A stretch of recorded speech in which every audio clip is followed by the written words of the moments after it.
ნიუ-იორკის მერი ზოჰრან მამდანი აცხადებს, რომ ყველაზე მძიმე ეტაპმა გადაიარა, თუმცა საფრთხე კვლავ არსებობს, განსაკუთრებით ქუჩებში მცხოვრები უსახლკარო მოსახლეობისთვის. ასევე მან ნიუ-იორკელებს მოუწოდა ქუჩაში გასვლისგან მაქსიმალურად შეიკავონ თავი.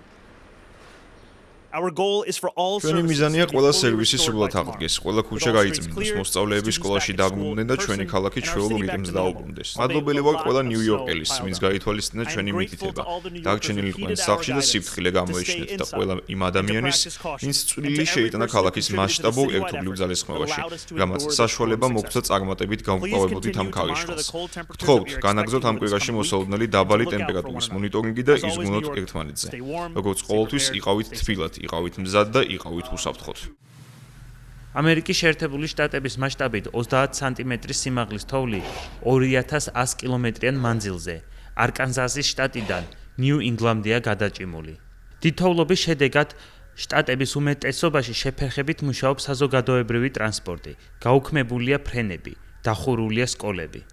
ოჰაიოს შტატში ქალაქ კოლუმბუსში სკოლის მოსწავლეები ქალაქის ქუჩებში თოვლზე სასრიალოდ გამოვიდნენ.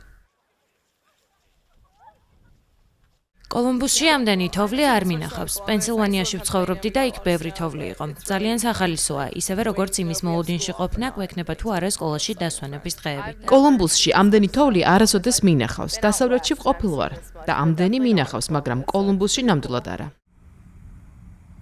ამერიკის შეერთებული შტატების შუა დასავლეთის, სამხრეთისა და ჩრდილო-აღმოსავლეთის ტემპერატურამ 0 გრადუსაც მიაღწია.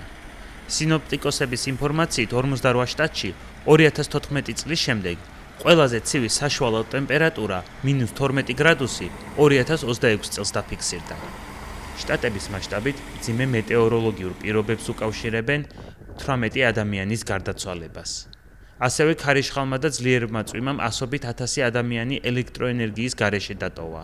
ორშაბათს 25 იანვარს ქვეყანაში ელექტროენერგიის გარეშე 8000-ზე მეტი აბონენტი დარჩა. რთული მეტეოროლოგიური პირობების გამო 10,000 ფრენა გადაიდო. 25 იანვრის მონაცემებით ქვეყნის მასშტაბით 6400-ზე მეტი რეისი გადაიდო ან გაუქმდა.